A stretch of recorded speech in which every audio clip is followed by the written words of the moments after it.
प्यार हो तो ऐसा। दोस्तों, इस कहानी के पिछले भाग सुनने के लिए हमारे चैनल को विजिट करें। अब आगे। साधना तो अपने काम में खोई थी। चूल्हे में आग ठीक से जल नहीं रही थी, इसलिए वो चूल्हे में फूंक मार रही थी। धुआं ही धुआं हो रखा था, हाथों में उसके राख लगी थी।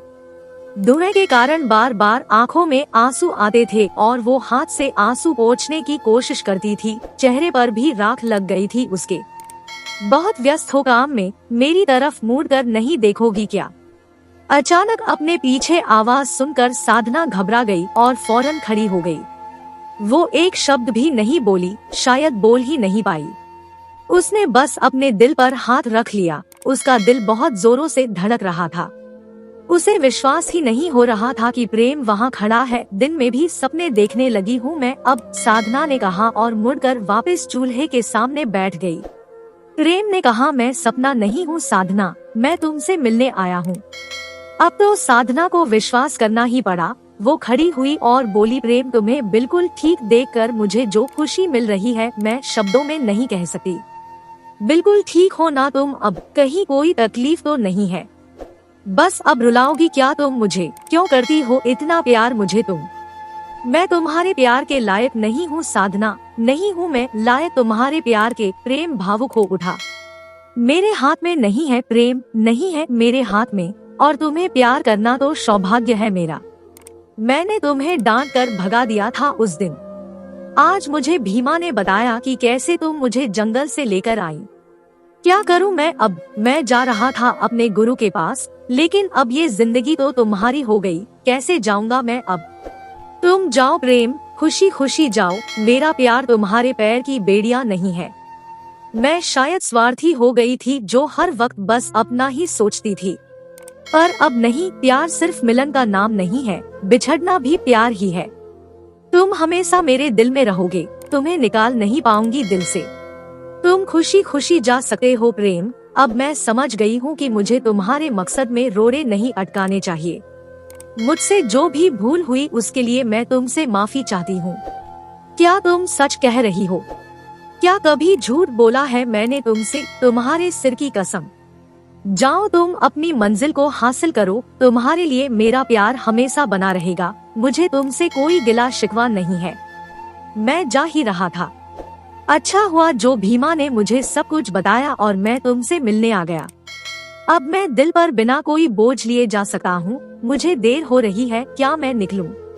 अगर ऐसा है तो तुरंत निकलो प्रेम, वरना मुझे तुम्हारी चिंता रहेगी। बस जहाँ भी रहना अपना ख्याल रखना। भगवान तुम्हें वो सब दे जो तुम पाना चाहते हो। मैं किस मुंह से तुम्हारा शुक्रिया करूं? उसकी कोई जरूरत नहीं है प्रेम। मेरी जगह तुम होते तो तुम भी यही करते। जाओ अब देर मत करो। हाँ मैं चलता हूँ साधना, तुम भी अपना ख्याल रखना। प्रेम मुड़कर चल देता है। साधना उसे जाते हुए देखती रहती है। प्रेम पीछे मुड़कर देखता है तो दोनों एक दूसरे को प्यार भरी मुस्कान से देखते हैं। धीरे धीरे प्रेम साधना की आंखों से ओझल हो जाता है। ना चाहते हुए भी साधना की आंखें भर आती है। खुश रहना प्रेम, जहाँ भी रहो खुश रहना, साधना आंसुओं को पोंछते हुए कहती है। जैसे जैसे दिन चलता है मौसम करवट बदलने लगता है। आसमान में घने बादल छा जाते हैं। भीमा अपने खेतों में कुछ बो रहा था। पहले तो अकेला था मैं, अब मेमसाब भी है। खूब मेहनत करनी होगी मुझे खेतों में। भीमा आसमान की तरफ देखता है। उफ, लगता है बड़े जोरों की बारिश आने वाली है। जल्दी से घर चलता हूँ वरना मेमसाब के लिए जो तोहफा लिया है वो भीग जाएगा। भीमा घर की तरफ भागता है, लेकिन रास्ते में ही जोरों की बारिश शुरू हो जाती है। लेकिन फिर भी वो खुद तो भीग जाता है, लेकिन किसी तरह से तोहफे को भीगने से बचा लेता है। आ गए, तुम कहाँ रह गए थे?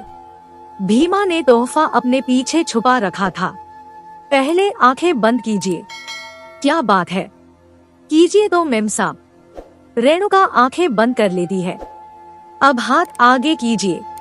रेणुका हैरत में हाथ भी आगे कर लेती है। भीमा रेणुका के हाथ में एक सुंदर सी साड़ी रख देता है। इतनी प्यारी साड़ी कहाँ से लाए? खरीद कर लाया हूँ मेमसाब। रेणुका खुशी से भीमा के गले लग जाती है। मेरे कपड़े गीले हैं मेमसाब और मौसम भी खराब है, ऐसे में आप गले लगेंगी तो कहीं मैं उत्तेजित ना हो जाऊं। घबराओ मत, डंडा तैयार है। फिर ठीक है, दोनों ठहाका लगाकर हंसने लगते हैं। रेणुका ने कहा, बहुत प्यार करने लगी हूँ मैं तुम्हें, पता नहीं क्यों। मेरी भी कुछ ऐसी ही हालत थी, खेतों में हर पल आपका ही ख्याल आ रहा था। मेम साहब मिटा दो ना ये दूरियां, कब तक हम शादी का इंतजार करेंगे। भीमा के शरीर में उत्तेजना होने लगी थी और वो अब रेणुका को महसूस हो रही थी। नहीं भीमा, अभी नहीं। मैं तब तक तुम्हें खुद को समर्पित नहीं कर सकती जब तक हम पति पत्नी ना बन जाए। बुरा मत मानना, लेकिन मेरे विचार में अभी ये सब ठीक नहीं है। क्या मैं आपको प्यार कर सकता हूँ? रोकूंगी नहीं तुम्हें, पर बात तो वो भी वही रहेगी। क्या तुम थोड़ा और इंतजार नहीं कर सकते? मैं बिना किसी ग्लानि के खुद को तुम्हें समर्पित करना चाहती हूँ, और ये तभी होगा जब तुम मेरी मांग में सिंदूर भर दोगे। माफ कीजिए मेम साहब, मैं उत्तेजित होकर ये सब बोल बैठा। ये उत्तेजना बहका देती है मुझे, पर हम जैसे अब है वैसे तो रह सकते हैं। बड़ा सुकून मिलता है आपके करीब मेम साहब। हाँ इतना तो ठीक है, लेकिन दिक्कत यही है कि तुम बार बार उत्तेजित हो जाते हो मेरी तरफ, और मुझे डर लगता है कि कहीं हम बहक ना जाएं। अगर उसे थाम लो तो हम एक दूसरे के करीब रह सकते हैं। वो तो मेरे बस में है ही नहीं, आप जान ही गई होगी अब तक। आप बस डंडा रखो हाथ में, शायद कुछ बात बन जाए। नहीं, अब मैं अपने होने वाले पति पर डंडा नहीं बरसाऊंगी। ऐसा है क्या मेम साहब? मुझे तो ऐसा लगता था कि मुझे पिटाई के लिए तैयार रहना होगा हर वक्त।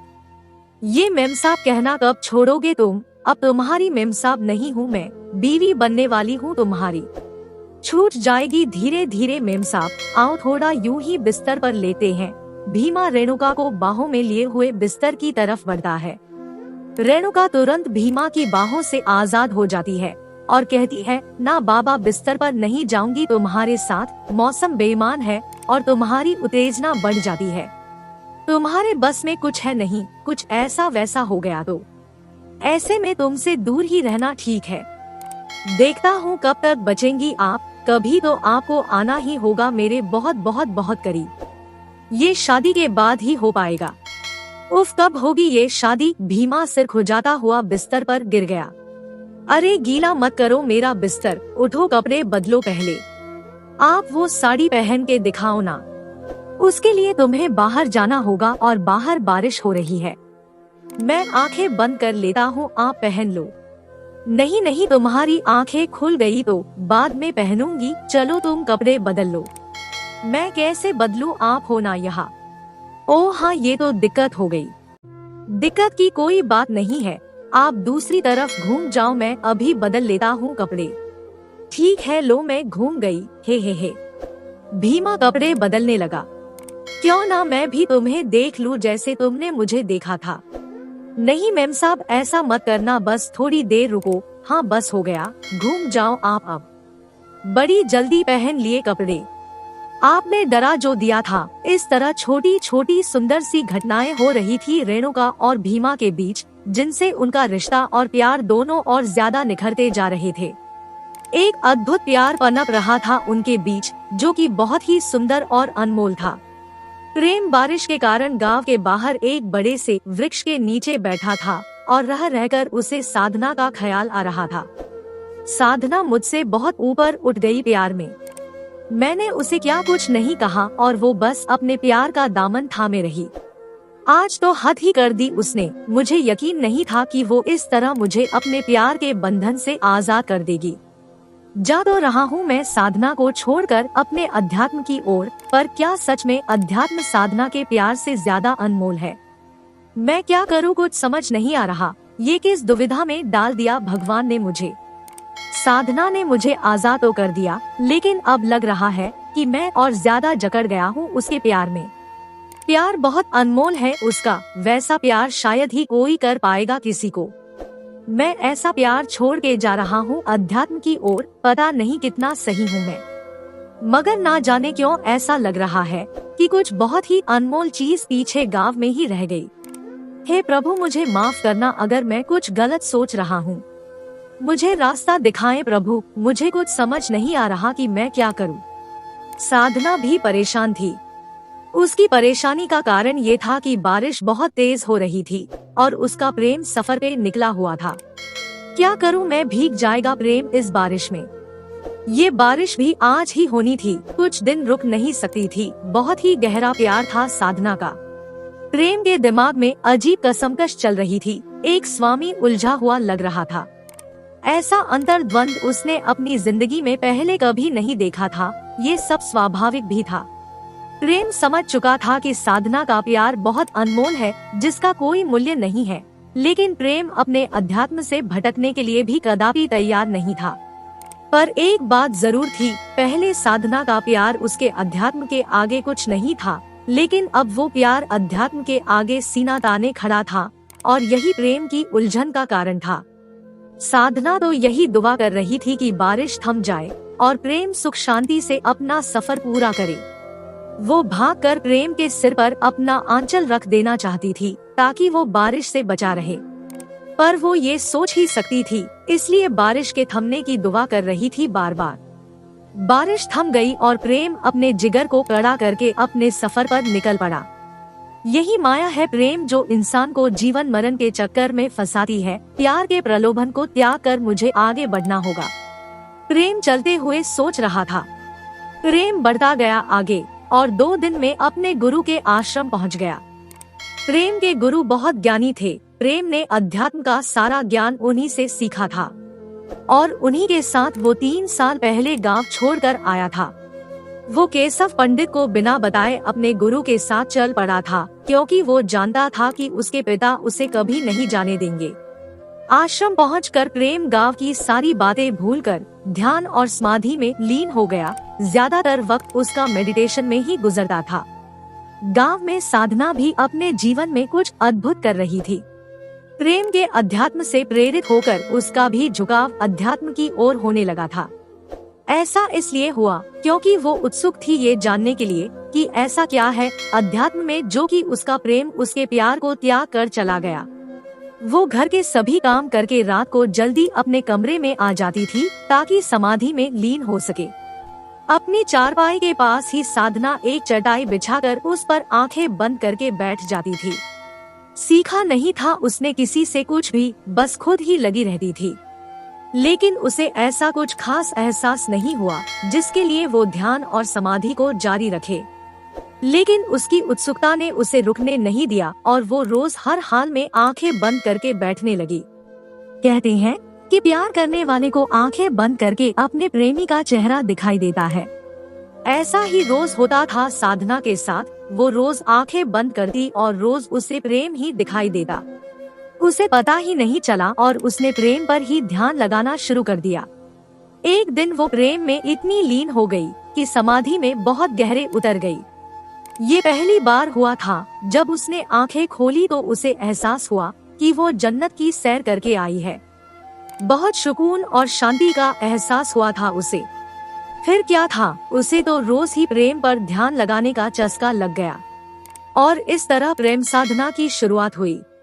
ये ऐसी प्रेम साधना थी जिसने साधना को अध्यात्म में प्रेम से भी कहीं आगे निकाल दिया था।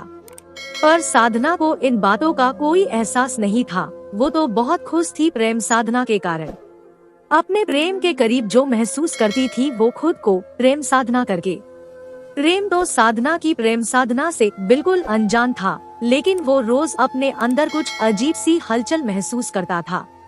जब वो समाधि में लीन होता था तो उसे ऐसा लगता था कि कोई उसे खींच रहा है, पता नहीं कहाँ। आंखें खुलने पर भी उसे इस खिंचाव का एहसास रहता था, लेकिन वो इसका कारण नहीं जान पा रहा था। प्रेम ने इस बारे में अपने गुरु से भी बात की, लेकिन वो भी कुछ समाधान नहीं बता पाए। उन्होंने कहा, हर किसी को समाधि में अलग एहसास होते हैं। तुम अपने ध्यान में लगे रहो, ये खिंचाव चला जाएगा खुद ही। मन में कोई शंका मत आने दो, शंका ही इंसान को डुबोती है। प्रेम ने एक रात समाधि में ना बैठने का निर्णय लिया। वो उस रात चैन से सोना चाहता था। दिल व्यथित जो था बेचारे का, सो गया ध्यान व्यान सब छोड़कर। लेकिन आधी रात को उसे अपने पैर पर कुछ महसूस हुआ। उसने आंखें खोली तो दंग रह गया। उसने देखा कि साधना उसके पैरों पर सिर टिकाकर बैठी है। वो इतना हैरान हुआ कि उसने फौरन अपनी टांगे सिकोड़ ली। साधना ने उसकी तरफ देखा और मुस्कुराते हुए वहाँ से विलुप्त हो गई। ये क्या था? साधना यहाँ कैसे आई और वो गायब कहाँ हो गई? प्रेम तो अचंभित रह गया। बात ही कुछ ऐसी थी। दोस्तों, इस कहानी का अगला भाग देखने के लिए चैनल को सब्सक्राइब करें और कमेंट करके हमें बताएं कि ये कहानी आपको कैसी लगी। कहानी सुनने के लिए आपका बहुत बहुत धन्यवाद।